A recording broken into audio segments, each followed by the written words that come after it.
Mga pare ko, napapagod na po ba kayong gumamit nito sa paglilinis at sa pagtatanggal ng alikabok, lalo na po sa pagtatanggal ng alikabok dahil hindi nyo naman po talaga naiipon yung alikabok dito, tinatabay nyo lang po sa paligid. Kung oo, ay gumamit po kayo ng ganito, portable vacuum cleaner para siguradong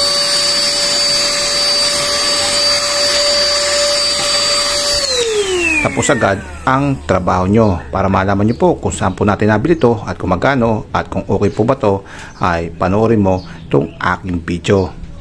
At hindi pa po tapos yan dahil nung namili po ako dito, meron pong pasunod nito. So ito, free lamang po to. Kaya ano pa po, ito na po yung ating nabiling portable vacuum cleaner sa online store, either Shopee or Lazada sa halagang 512 pesos.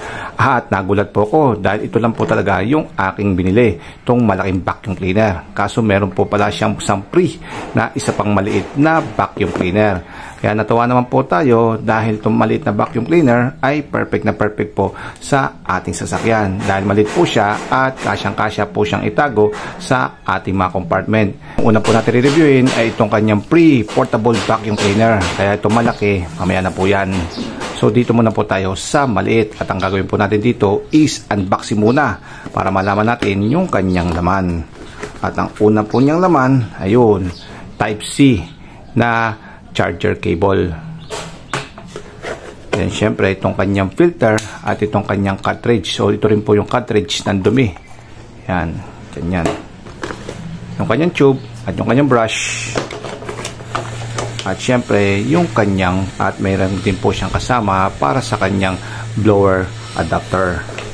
Then lastly ay yung kanyang user manual. So basahin lang po natin to at malalaman po natin kung paano po siya gamitin at kung paano po siya iingatan. So naman po ay checkin po natin yung kanyang build ng material at tignan po natin kung matibay po itong ating vacuum cleaner. At unahin na po natin yung kanyang tube. Itong plastic nitong tube ay ABS plastic po to at makunat at siguradong matibay kahit mabagsak. Same din po itong ating adapter sa blower. Pero itong ating cartridge ng filter at dumi, ito po ay brittle. Wag na wag nyo po itong ibabagsak dahil siguradong tipak. At itong ating pinaka vacuum, yung kanyang pinaka-casing ay brittle din po to. So wag din po natin itong ibabagsak. At itong kanyang charger, ordinary lang po to. So ingatan lang po natin, baka po malagot. Then sunod na po natin yung testing at assembly. Pero bago po natin gawin yun, ay i-charge muna po natin yung baterya ng ating vacuum. Gamit po itong ating Type-C cable charger. So saksak lang po natin pa ganun. At itong dulo ay isaksak lang po natin sa ating charger ng cellphone. At kung makikita nyo, magkakaroon po yan ng kulay pulang ilaw. Pag naging kulay blue na po to, ayun, tapos na po yung pagkaka-charge ng ating vacuum. Sa assembly naman, madali lang po. Basta siguraduhin lang po natin na lapat po yung kanyang filter sa kanyang filter cartridge. At paglapat na po, ayan, i-attach na po natin yung kanyang motor. Ayan po, meron pong slot yan. At yun, itubis lang natin. Pag nag-lock, okay na po yan. Then ito, yung pinaka-adapter niya sa kanyang blower. Ayan. At itong pinaka-tube. So mga pare ko, ready to use na po itong ating portable vacuum. So ang gagamitin po natin ay, yan, pwede nyo nga po palang itwist yan. Ay itong bigas. Ayan. At one click lang po ay pwede na po natin siyang mahigop. At nasa loob na po siya. Kung gusto naman po natin linisin, twist lang po natin ganun. Tanggalin po itong ating filter. At ayun, itapon na po itong dumi. Ito itong filter, base po rito sa ating owner's manual, ay pwede po natin siyang basain ng tubig. Pero kung ginagawa ko dito, ay binubugan ko lang po ito ng hangin, pabakwash ganun, para matanggal po yung kanyang dumi. Then pwede natin siyang ibalik dito sa ating cartridge. Dapat lang ulit natin mabuti. Then ayun, pwede na ulit natin siyang gamitin. Siya nga pala mga pare ko, ito nga pala ay 2-in-1 vacuum at blower. Ito pwede na natin siyang gamitin as blower. Diba?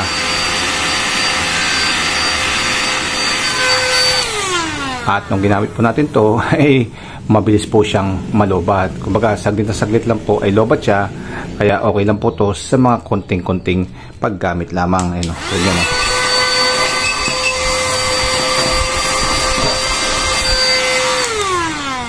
At yung pinaka-final birthday ko po dito, itong maliit na vacuum natin ay goods na goods lamang sa mga maliliit na trabaho. So pag malaking trabaho na, ay ito na po siguro ang ating kailangan, yung mas malaki. At itong malaki, huwag na po natin patagalin at i-unboxing na po natin. At yan po yung kanyang laman. So unahin po natin itong kanyang charger. Siyempre, yung kanyang baterya. So laki, mataba, at malaman. Yung kanyang filter at filter cartridge. Yung kanyang mga attachment, tulad po sa ating maliit, meron po yung kanyang tube. At ito, meron din po siyang panghigop sa mga flooring. Ayun. And ito na po yung ating vacuum, yung kanyang motor. So laki, malaki talagang literal. Lastly, yung kanyang user manual. Ito, basahin nyo po to at malalaman nyo kung paano nyo po siya gagamitin, iingatan, at yung iba po niyang data. Ayan o.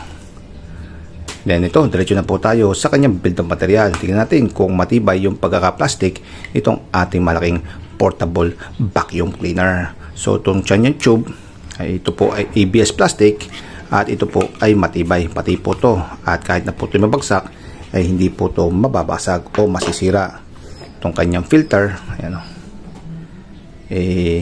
okay din po. Then yung kanyang filter cartridge, ito, makunat po to, hindi po to basta-basta mababasag pag nabagsak, kaya sigurado po tayo na matibay yung kanyang filter cartridge. Then ito, yung kanyang pinaka casing ng ating vacuum, ito po ay brittle, huwag nyo po itong ibabagsak dahil posible po itong matitipak. Pero ang bigat niya in fairness at siguradong mukhang malakas at malakas siyang hihigop. At ito po yung kanyang baterya. Ito po ay 21 volts at malaki. At siguradong yun, matagal nyo po itong gagamitin. At ito po yung kanyang charger. So testing and assembly na po tayo. At ang unang po natin gawin ay i-charge muna po natin itong ating baterya gamit po yung kanyang charger. So saksak lang po natin dito to at itong ating charger sa ating outlet. Then makikita natin kulay pula po yan. At pag yan po ay nagkulay green, ibig sabihin puno na po itong ating baterya. At pwede na po natin hugutin itong ating charger. At pwede na po natin itong isaksak sa ating vacuum. Then sunod po natin ay itong ating filter. Siguraduhin lang po natin na lapat po itong ating filter. At itong ating filter cartridge ay ilapat natin dito. So may stat po yan. Pag lapat na ay i-twist na po natin ganun. Then syempre itong ating pinaka tube, saksak po natin ganun. So sa ating fairness, ang laki po nitong ating portable vacuum cleaner. At meron po pala siyang brand. Hindi ko napapansin. Yanyi pala ang kanyang brand. At ito, malakas po yung kanyang pagkakahigop. Kaya once na nagsabi po tayo ng bigas, ayan o, ay testingin natin.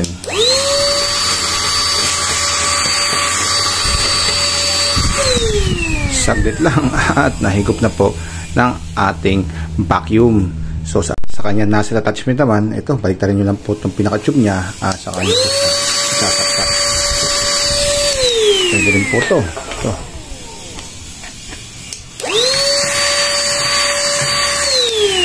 Sa paglinis naman, dahil puno na po ng dumi ito, ay ituwarik nyo lang. Huwag po kayo matakot, hindi po tatapon yan dahil meron po siyang cover.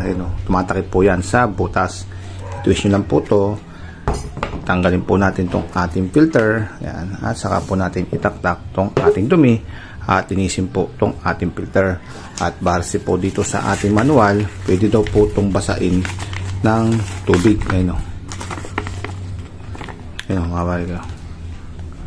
At tuyuin. Kaso ang ginagawa ko nga po dito ay binubugahan ko lang po ito ng hangin.